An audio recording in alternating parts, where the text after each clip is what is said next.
जी एक संगती लावून दाखवली म्हणजे गेल्या 40, 50, 60 वर्षामध्ये दुसऱ्या महायुद्धानंतर 1945 पासून आजपर्यंत दहशतवाद जो वेगवेगळ्या प्रकारे झालेला आहे, वेगवेगळ्या जी युद्ध झालेली आहेत, या सगळ्यांचा जो अन्वयार्थ सांगितला त्याला मी केवळ अप्रतिम असं म्हणेन. अतिशय उत्तम प्रकारे या सगळ्यांची आणि हे सगळं करत असताना त्यांनी आपल्याला सगळ्यांना विचारात मांडलेलं आहे आणि आपल्याला विचार करायला लावलेला आहे की यांना टेररिझम आपण म्हणतो. म्हणजे त्यांनी जी सुरुवात केली की 1969 that was a turning point आणि 1979 मध्ये 1979 मध्ये इराणमध्ये जे झालं तिथून फंडामेंटलिझम हा शब्द आला, त्यातून मग आतंकवादी, तिथून हे सगळे शब्द जे आलेले आहेत ते तिथून मूल तत्ववादी फंडामेंटलिझम आणि टेररिझम हे दोन्ही शब्द बॅक टू बॅक तिथून आलेले आहेत. आणि आपण सरदोपट पद्धतीने विचार करत असताना आपण काही व्यक्तींना, काही संस्थांना, काही देशांना टेररिस्ट म्हणतो, परंतु इतर देशांना आपण म्हणत नाही. त्याच्यामध्ये कसं अनमॉली आहे, त्याच्यामध्ये कसं आपली बौद्धिक जडणघडण जी करण्यात आलेली आहे, जाणीवपूर्वक करण्यात जी आलेली आहे, ती आपल्याला त्यांनी विसंवाद जो आहे त्यातली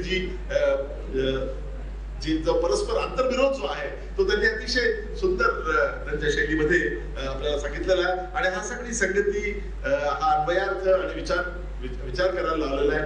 आणि या पुस्तकाचा त्यांनी सुरुवातीला त्यांच्या भाषणामध्ये उल्लेख केला की ते जे बोलणार आहेत ते म्हणजे ही दोन पुस्तकं जी आहेत त्या दोन पुस्तकं चांगल्या प्रकारे समजण्यासाठी आणि पोहोचण्यासाठी माझं भाषण गाईड म्हणून असणार आहे. मला असं वाटतं की त्यांनी या दोन्ही पुस्तकांमध्ये असलेले जे मूलसूत्र आहे त्याची अतिशय उत्तम प्रकारे मांडणी केलेली आहे आणि त्यातली संगती, या सगळ्या घटनांची संगती आपल्याला दाखवलेली आहे. आणि ती संगती दाखवत असताना जरी टेररिझम किंवा दहशतवादाला वेगवेगळं स्वरूप असलं, बघा त्याचा उल्लेख कुमार नवाज यांनी वेगवेगळ्या प्रकारचा उन्माद अशा प्रकारचा केला.